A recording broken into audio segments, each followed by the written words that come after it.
Hello and welcome back to another video, and in today's video I want to share with you the best way I've found to deal with double teams in Bed Wars. And this is the technique that Everett and I use when we're playing doubles, and this works about like 80-90% of the time, unless whoever we're fighting happens to be like godly, you know. So with that being said, I found this random game in my recording that I'm using for some footage, and basically I'm just going to explain how this whole scenario works, and it's probably more simple than you expect, but you need to play it correctly.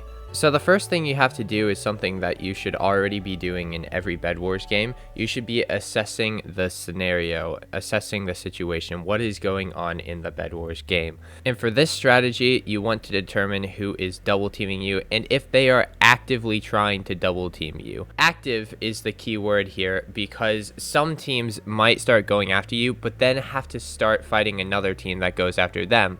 So in that case, you can end up just going after one team, and then after you get that team out, then you go for the other team basically, and you're not in a double team anymore. But an active double team, both teams are going after you when no one else is trying to go after anyone else, if that makes sense. They're both trying to focus on you. In that case, this is where you need to put the strategy into play. So step one, assess the situation, figure out who is double teaming you, and make sure that they are both directly focusing you and both trying to kill you at the same time. Now step two here is to just simply try and defend the bed, because sometimes a team can just come out of the blue and possibly kill one of the teams that are double teaming you. Now the problem with this is that there's a possibility that that team can start going after you as well, and then in that case it might be a triple team, or maybe it's still a double team because they wipe out one of the teams trying to kill you, but then they start becoming the ones trying to kill you as well. Now this might be a bit confusing because there's a lot of teams in this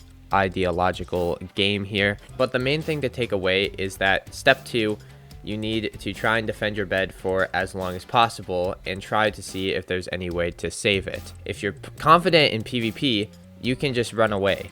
But if you're not, you want to try and save it as much as possible, all right? And this leads us on to step three. Now, step three is to do what I just said if you're confident in PvP. So if both teams are actively going for you, and both teams happen to be there at the same time, you got 4 people trying to get your bed at once, or if you're in a solo game, there's 2 people against 1, then in that case, once your bed gets destroyed, you just book it. You don't even have to wait until your bed is destroyed. You can just run. Just get out of there and go to mid. All right, you need to go to mid to get emeralds. Emeralds is what's gonna save you, especially if you're not that good at PvP. If you're good at PvP, you could possibly just start trying to run around and start wiping out like every other team. I do that quite a lot. If you're having like an off PvP day, or you just can't PvP, you need to go to mid. So step three, you book it, you go to mid. Or if you're confident in PvP, you start trying to wipe out other teams and eliminate people. So let's say you went to go get M's, and that's probably what I would recommend doing. This would lead us to step 4, figuring out what to do with the M's. Now this involves a little bit of speculation. You need to look at the players you're trying to fight, all right? It kind of helps if you have Lunar, because usually a lot of people on Lunar know what they're doing. You can also look at, like, you know, nameplates. A lot of, you know, just random letters and numbers usually mean like you have sweaty names. And if you fight them too, and you realize that, you know, they have good aim, they have good technique, stuff like that, that will all help you to figure out what kind of player you're fighting. With that being said, this will help you figure out what to purchase with your M's. So if the player doesn't really know what they're doing, you want to buy tons of invises, okay? You can just invis past them, get their bed, and probably kill them very easily with PvP, okay? If you got a really sweaty PvPer, you want to get full set of pots. You want to get speed jump invis, all right?